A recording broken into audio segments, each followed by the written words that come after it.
Sprinkling your finances is just as important as sprinkling in the house. The issue is when it spirals out of control. Nobody thinks that a credit card is actually debt.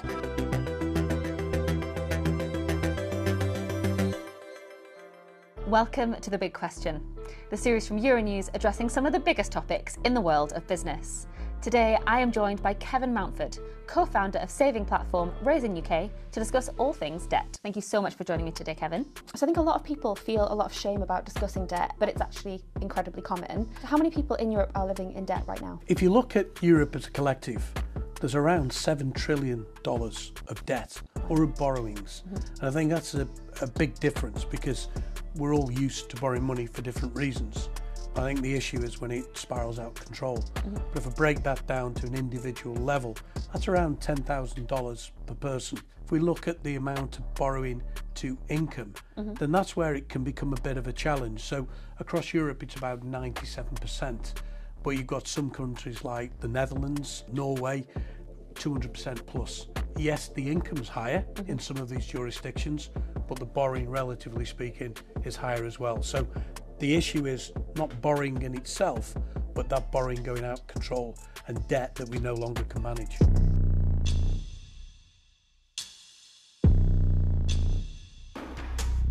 Thinking about the most common reason that people are borrowing and getting into debt aside from mortgages, what is the kind of most common cause of debt? I think credit cards generally. You speak to your friends and nobody thinks that a credit card is actually debt. It's just the way we live our lives. We all look at our bank statements and realise with contactless, how much we've spent that we haven't really thought about. And to boost the economy, governments are now looking at increasing the thresholds on contactless. So in the UK, it's generally £100, but if that starts to increase, so I think we need to be far more disciplined in managing our household budget. I don't know about yourself, but through the years as my salary's gone up, I've not really been any better off. The more I earn, the more I spend. When that gets out of control, that's when you've got a real problem. And do you think there's a kind of financial literacy problem and a lack of education in schools that's kind of partly to blame? So we carried out some research at Raisin and it showed that there was a lack of understanding over things like what's inflation, what's standard variable rate on a mortgage, what's AER, APR, etc. The problem is if you've not got that awareness, you don't feel empowered and in control to make the best use of your finances.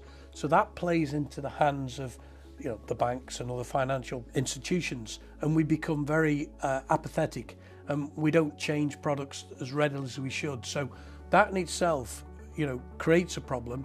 Yeah, and do you think social media plays a role in contributing to debt in younger generations? Social media can be a cause for good, in so much that you can find information, but there's promotional adverts in front of you day in and day out. And I think that the problem being, it creates more immediacy on the back of your aspiration. And don't forget the ease of which you can buy things online now. I've got friends that struggle to sleep.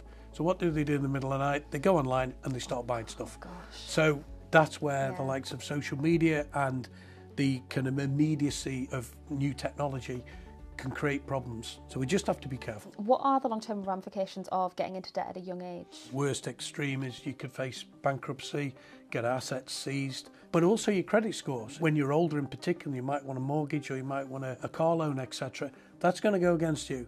So the worse your credit score is, then you fall into kind of subprime categorization.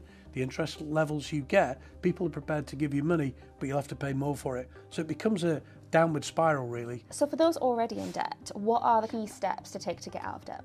Accept the fact that you're in debt. What you don't want to do is compound the problem by allowing the debt to get out of control. So talk to somebody. Don't bury your head in the sand. If you've got a loan provider, it's your mortgage, unsecured loan, whatever it might be, talk to them. There might be ways of rescheduling your finance to ease the burden a little bit. There are ways you consolidate loans. So what happens is you pay the loan back over a longer period, but your outgoings are reduced. So there's different ways of tackling this. There's certainly people out there that would try to take advantage of your situation. So if you need any debt-related advice, there are charities out there. There's a way of getting free advice as opposed to paying for it, because you don't want to be paying for something when you're struggling with finance to start with. For people who maybe do manage to pay off debt, what do they need to do going forward to stay out of debt? I think it really is about budgeting. Sprinkling your finances is just as important as sprinkling in the house or whatever. I've just changed car insurance. I've saved £130.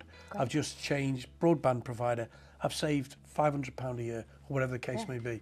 It's money in my pocket as opposed to the bank or the insurance provider, or whoever it may be. But I think quite an interesting thing is, maybe as a family or as a group of friends, why don't every quarter or 6 months sit down over a bottle of cheap wine, because you don't want to overspend, but why don't you just have a look at your outgoings, have a bit of a competition, trying to reduce it. What are the next steps to create a kind of positive financial situation going forward? I think awareness, education, real understanding the terminology, getting to a point where you feel empowered.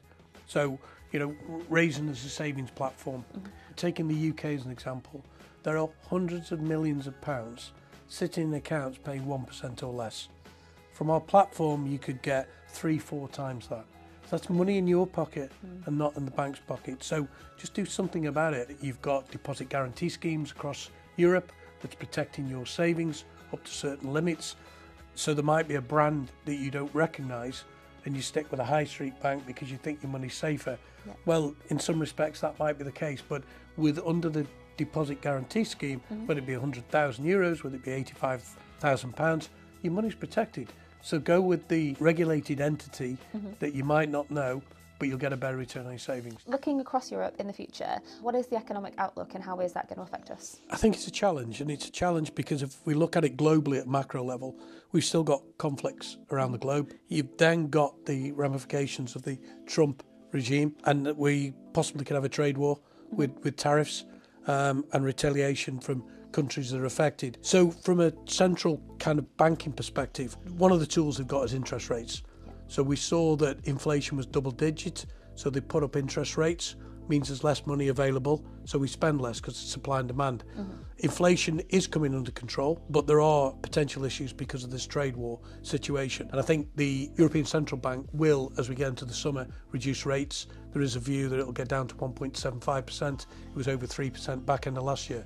So if you bring inflation down, that kind of cost of living crisis reduces, interest rates come down, then anybody who's got borrowing linked to interest rates will end up having lower payments. So all of these are positive steps. So for a lot of people that are facing debt challenges, that'll be a consequence of high interest rates and high inflation. As they ease, some of those debt levels will naturally reduce. So let's hope that when we get into the summer, then that eases the debt burden on households across Europe and beyond. Well, thank you so much for your insights today, and thank you very much for joining me on The Big Question. And thanks for having me.